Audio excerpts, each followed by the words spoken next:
we're going to talk next about a herniated disc. Now, as physical therapists, we all know that's one of the most common diagnoses that you're going to see. 80 to 90% of folks in this country do have lower back pain. They have weak muscles in their lower back. They have poor stability in their lower back and their hips. In this case, we're going to assume this person has a posterior lateral left disc herniation. And what we're going to do is we're going to demonstrate with the leg press you can use this with that type of diagnosis. What I did is I'm changing the angle of the seat to make sure that I'm not causing compression of the spine by doing a semi-recumbent seated position. In this position, you take pressure off the spine, take pressure off the joints, and again, you can still get some quad strength. One of the biggest issues with a disc herniation, if they do have any radicular pain or they do have any weakness in their leg, it's the specific myotome that is created in the weakness within the leg. So whether it's a quad, whether it's tibialis anterior, whether it's the everters, you have to isolate those muscles. So we're going to demonstrate how to do the leg press with a disc herniation that's not acute, but it's not very chronic either. It's pretty much in between those two. They're getting better, but it's still there.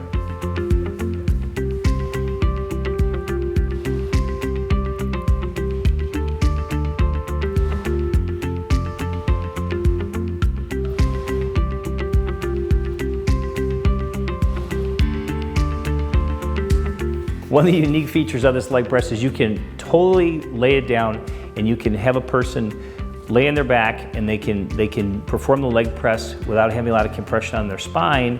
And also patients that do have a disc herniation or they do have any back pain, they can actually do it in this position as well. Besides the semi-recumbent position, they can do it when they're laying on their back.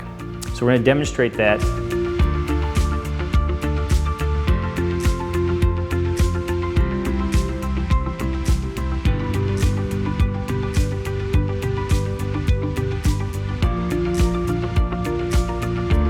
So this supine position for some posterior lateral disc herniations is very comfortable. When they lie supine on their back and they're performing this activity, they're still gaining some quad strength. And what you can do with these folks is you can have them work on their pelvic floor, they can work on their trunk while they're actually performing this activity. So I encourage you to work with these patients with this type of machine so you can actually gain the strength they need in their trunk, gain the strength they need in their legs, when they have a diagnosis for lower back pain, SI dysfunction, or disc herniation.